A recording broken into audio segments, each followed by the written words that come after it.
Well, hello. I have found sweet salt and grain in abundance. Oh, okay, y'all, I've been obsessed with Baja Sea Gold salt since I was paid with it for months of labor down on Danny's farm. But you know what? I found out, I talked to one of their representatives because I was like, I want to buy pallets of it. Where do you have it? And they're like, Tractor Supply, all over the place. I'm like, what? C90. Y'all, I've used it before. It's the same salt as what I was paying like $5 or $10 a pound for. Dadgummit. You can get it in a plethora. This is my favorite salt in the world. It's like one of the lowest sodium contents and highest in other minerals and bioavailable nutrients that's out there. And it's $7 for 20 pounds. I'm like, come on. I was so pumped. So I got a bunch of it and I'm going to put it in 5-gallon buckets. Now, you don't want it to get wet, obviously. That's the one deal with salt. So you can keep it just like this in bags, but I'm incredibly hard on everything I use in my life. So it's going in buckets. Same thing with all this grain, because we found this lady who is selling grain and delivering it to Arkansas, Oklahoma, Texas, and Missouri. And she had hard white and einkorn and soft white and hard red. And we got it for less than we get it from Azure. AzureStandard.com, we normally is the place that we get a lot of our grain from. Well, she was trying to be able to provide that to people direct from farms and farmers to people. And so I went down to Arkansas and got to pick some up with her last time. And I'm like, yes!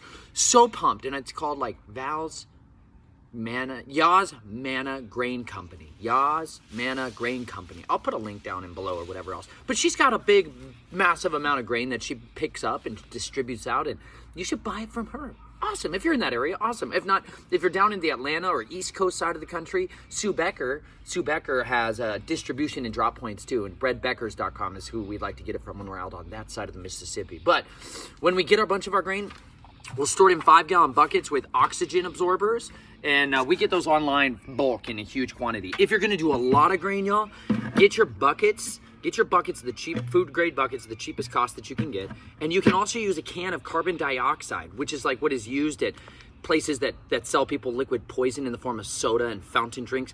Well, you can take that with a nozzle and put your grain in it and then dispense the carbon dioxide over it. It'll displace the oxygen and help to kill pests. And then you seal that sucker up. Anyways, that's a home economics way of doing it. It's something for you to experiment with gases and stuff like that.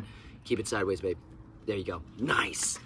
So these are some of my favorite things on the earth. And so all I do, y'all, with this stuff, just cut it open. Use your neck knife because it's the best. Look at it, man. The best. You can salt your fields with it. They need it. They need it just like you do. It's delicious. It's the best tasting salt I have ever found. We like Celtic sea salt too, but it's very salty. This one's not as salty. My children literally have jars of this and they just eat it. They just eat it like snacks, don't you, Nay? Yep. You love it? I absolutely love it. It's a great, delicious, incredible salt, and it's way cheaper. Buy in bulk, y'all. Stop going to the store and buying it in the prepackaged tiny little things that have nice marketing and pictures on it. Find out how to get it direct. It'll change your life. There you go. You are supposed to be the salt of the earth. If the salt loses its saltiness, it's worth nothing but to be thrown out and trampled by men. Well, hello. Today, I went out harvesting. You know, I had a little extra time to kill before a massive grain pickup. Hallelujah for the Josephs out there. Bringing the grain to the nations. But you know what? I went on a walkabout because I'm always interested in finding absolute remedies. Cures. It's amazing. They grow on trees. This is one of my absolute favorite ones right here. Let me introduce you to my friend here. This right here, this little lovely buddy with that most peculiar little bark right there. See all this? Kind of like little Rice Krispies popping out of that bark. A little bit of a papery, silvery, sheeny color. Scrumptious. Let me tell you something. When you pop this open and sniff it, it smells a little bit like almonds because this is wild cherry. One of my absolute favorites. This bark right here, inner bark, is one of the most beneficial things, especially as you're going into fall and winter and the seasons of the month of the year where people get cruddy, sick, and miserable. You boil this in some hot water, 15 minutes, 10, 15 minutes. Man, you're off to the races, son. It's delicious. So I have a little foraging bag right there. I've got my double-edged sword. Still trying to figure out how to use that thing properly because palm cuts suck. You shave the inner bark off like this, little section of it. This is a good zone to do it. But I wanted to just point out the resilience of this tree. Look at this. This tree fell over. Don't mind the briars and the brambles. Look at this. The tree was literally fell over, completely was uprooted, except for that section. That section, look at that beautiful twist and turn. This used to be below ground. That used to be a root system. But once it got exposed to the air, it started to harden up and stimulate like what you would think of as bark growing on the outside. There's only one tiny single cellular level that separates between something becoming like your phloem, this place where the sap and the nutrients, like on this hickory here, is flowing. See how there's like a bark, that greenish layer, and then it goes into that little bit white veiny pulpit? That's like their blood circulatory system of the tree. That's the layer that you want to get, because all these medicinals are being flowing in and out of there. That's the good stuff for you. But look at that. That bark changed, that turned into a bark so that it could harden off and endure the elements out here in Arkansas. I'm in northern Arkansas, beautiful place. The real best part of the Ozarks, in my opinion. Just super sincere. It's amazing. There's good spots in southern Missouri areas, but you got to go east of Springfield. You got to go a good ways. Anyways, this is one of my absolute favorite things, just to see the resiliency and the just perseverance of this tree. And he's still alive.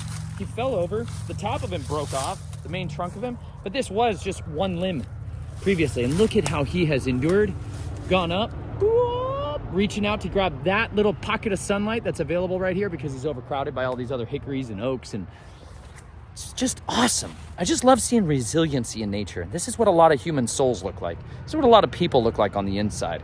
They're broken and cut off and destitute and destroyed and crushed, and you know what? They're overcoming. And that's what you were made to do. Be an overcomer. And remember this wonderful wild cherry. Go find some. Enjoy it. It'll help you to persevere in a season of trials and tribulation.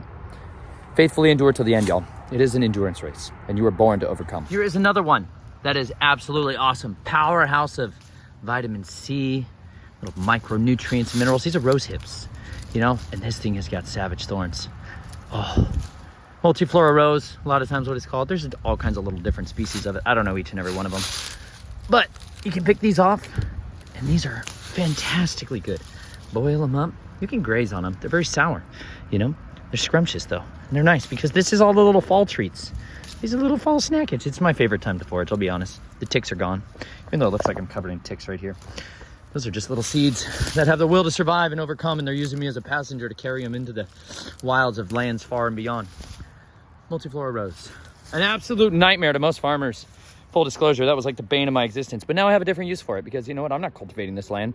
This is what happens when people bushwhack an area. It turns into all kinds of bitter, miserable, thorny thistles and depressed and angry, violent plants. But you know what? When you were back in there in that more mature forest, it was just happy and joyful and like full of wild plants that were just thriving. This is what happens when men get involved with their brute machinery, and they don't necessarily manage the landscape in a more gentle way. But you know what?